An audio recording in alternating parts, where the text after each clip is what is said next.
What if I told you that before its factories rose, before its armies marched, before many of its soldiers were even born, one future superpower had already been handed the winning position on the board of history? Look at the world around you. We are taught that empires rise through willpower, through brilliant generals, through disciplined armies, and through nations willing to sacrifice everything for power. But beneath that heroic story lies a colder, darker, far more cynical truth. For thousands of years, humanity's greatest civilizations exhausted themselves, fighting an enemy they could never truly defeat, their own geography.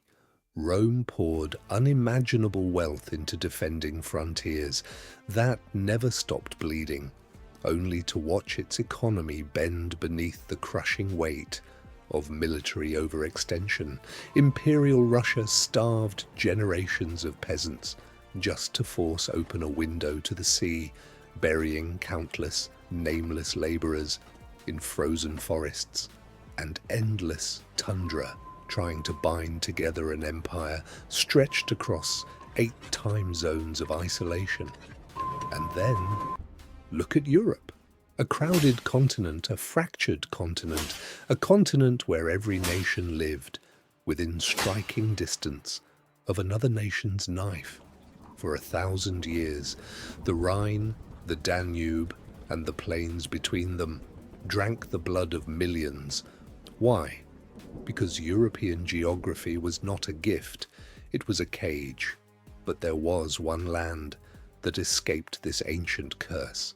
One land received a geographic cheat code so vast, so perfectly arranged, so absurdly powerful, that modern economists have valued its natural infrastructure at a staggering $26 trillion. Imagine a natural fortress, guarded by 2 planetary oceans, fed by the most powerful internal waterway system ever carved into the surface of the Earth. This is the unspoken law of global power. America did not simply build an empire, it was handed one. To understand the sheer absurdity of this $26 trillion gift, we must first understand one brutal law of physics. Moving heavy goods by water, steel, coal, grain, oil, is dramatically cheaper than moving them by land. Even today, in the age of railways, highways, aircraft, and global logistics, water transport remains one of the most powerful economic forces on Earth. But in the ancient and medieval worlds, it was not just important, it was everything. Now look at America's geographic rivals. In Europe, the rivers do not form one unified system. The Rhine flows north, the Danube flows east, the Rhone flows south. They do not naturally unite into a single economic machine. Worse still, they pass through rival states, rival kingdoms, rival empires, each one taxing, blocking, weaponizing, or fighting over the flow of trade. In China, the great rivers flow mostly from west to east, leaving the vast north and south divided. To solve this, Chinese dynasties had to build and maintain the Grand Canal, a colossal artificial artery of empire, one that demanded staggering labor, enormous state power, and immense human cost. But in North America, nature played favorites. Nature designed the Greater Mississippi Basin, the largest, most perfectly integrated network of navigable rivers on the planet. The Ohio, the Missouri, the Arkansas, the Red River. Thousands of miles of deep, calm, flowing water, all feeding into one massive central trunk line, the Mississippi. No great mountain wall cuts it apart. No rival empires divide its inner channels. No fragmented maze of borders turns trade into permanent war. And the most terrifying part of this geographic cheat code, America acquired it for almost nothing. In 1803, Napoleon Bonaparte, the master of Europe, found himself trapped in a financial nightmare. He needed money, he needed resources, he needed to fund wars across the European continent. So, in a moment of desperate calculation, Napoleon made one of the most short-sighted geopolitical deals in history. For just $15 million, a sum that would not buy a single modern fighter jet, he sold the Louisiana Territory to the young United States.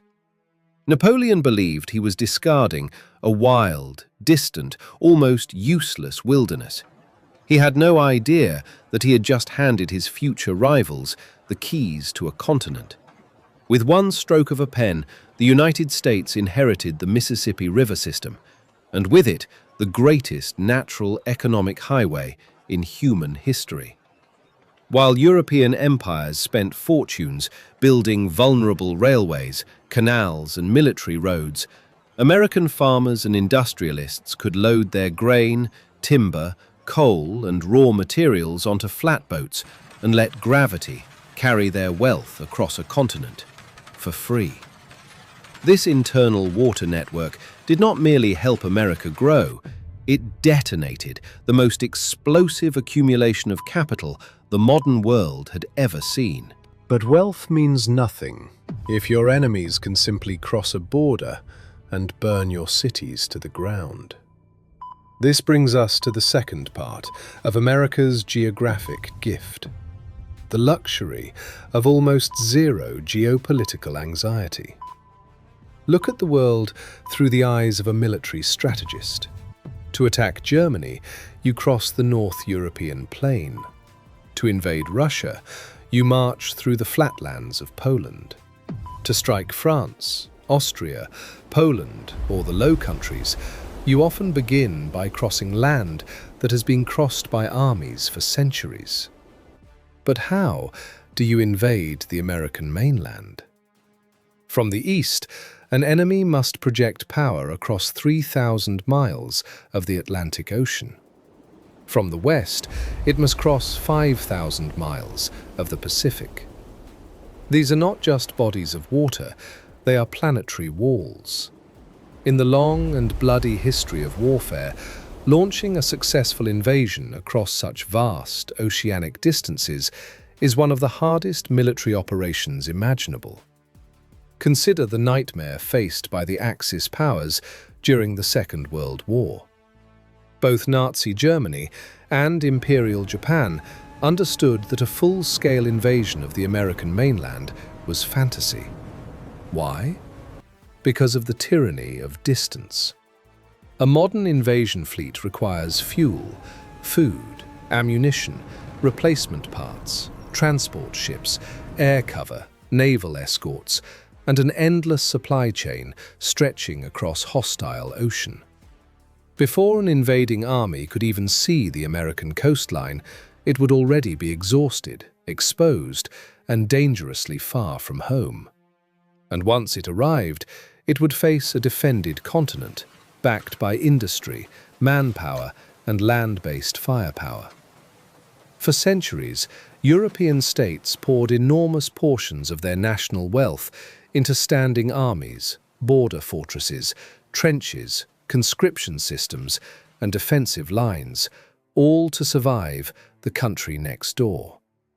America, by contrast, was protected by the two greatest standing armies on Earth, the Atlantic and the Pacific. Because its borders were largely secure, the United States could afford to maintain a tiny standing army for much of its early history. The money that other nations burned on border defense, America poured into factories, railroads, schools, technology, cities, markets, and westward expansion. Every dollar not spent defending the homeland became a dollar invested in building it. America's geography was not just a shield, it was a pre-built continental defense system, a natural anti-invasion machine. Yet no empire survives on security alone. It needs fuel. And the most important fuel in human civilization is not oil. It is not gold. It is not steel. It is food. Armies do not march on ideology. They march on their stomachs. States do not collapse only because of enemy armies. They collapse when bread disappears, when cities cannot eat, when the countryside breaks, when the people lose faith that the system can feed them. The history of East Asia is marked by cycles of famine, rebellion, and dynastic collapse. The Soviet Union did not fall simply because of missiles and ideology. It was also weakened by deep structural shortages, agricultural failures, and the humiliation of bread lines. But beneath the North American sky lies one of the greatest agricultural zones on Earth, the Midwest and the Great Plains. This is not merely farmland. It is a vast, continuous block of deep soil, fertile, highly productive land spread across the heart of a continent. While other nations struggle against mountains, deserts, rocky terrain, fragile soils, or unstable monsoons, the American interior offered something almost impossible: space, sunlight, soil, water access, and scale. But the true power of the Great Plains was not only agricultural, it was political. Geography does not only shape economies, it shapes people. In Europe, valleys are separated by mountains, forests, rivers, and old borders. Communities grew apart, languages divided, cultures hardened, historical grudges deepened. Geography created fragmentation, fragmentation created rival states, and rival states created centuries of war. But the American interior was different. The Great Plains did not divide the population into isolated valleys and mountain tribes. There were no endless natural barriers splitting the interior into dozens of competing civilizations. Instead, the land encouraged movement, expansion, integration, and scale. As millions of immigrants entered the continent, they did not fracture into dozens of permanently warring microstates. They were gradually absorbed into one expanding national system, one language of commerce, one legal structure, one political market, one gigantic domestic economy. The result was a colossal internal market. Hundreds of millions of consumers connected by rivers, railways, roads, farms, factories, and a shared continental space.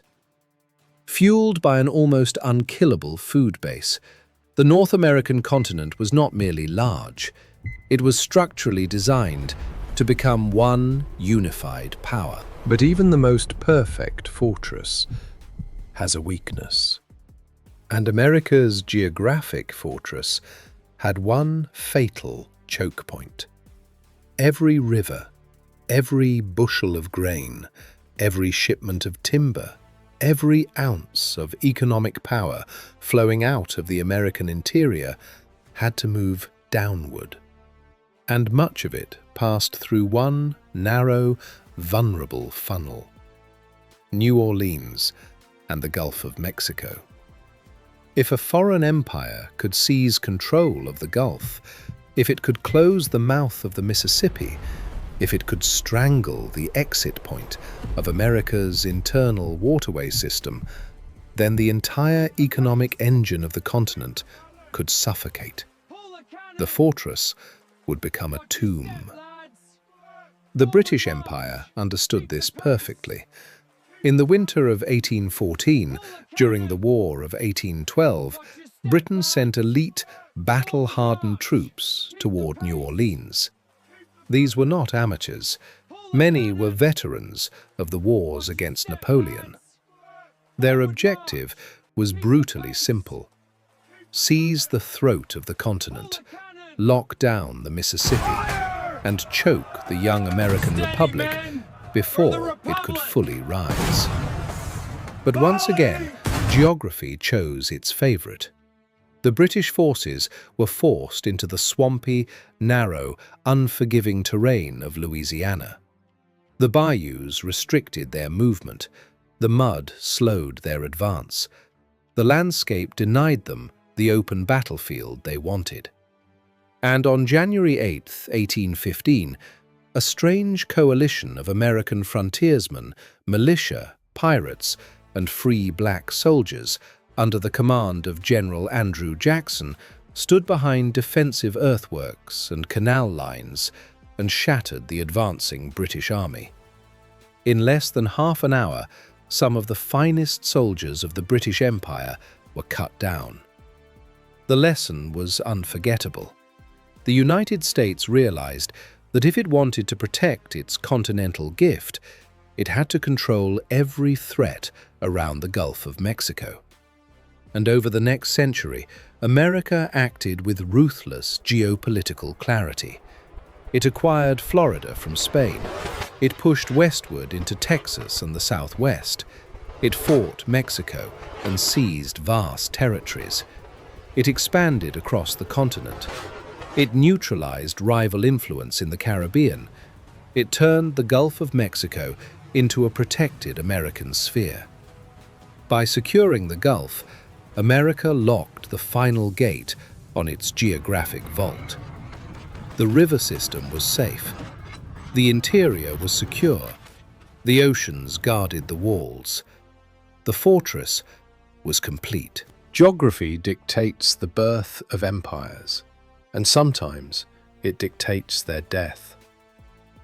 Nature gave the United States a $26 trillion cheat code, a continent-sized fortress, guarded by oceans, fed by rivers, powered by farmland, unified by plains, and sealed by control of its most important outlet.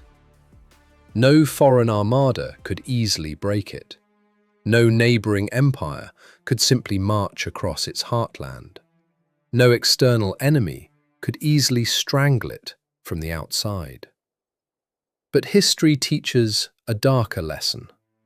When a fortress is built too perfectly, when its outer walls are almost impossible to breach, then the greatest danger no longer comes from beyond the walls.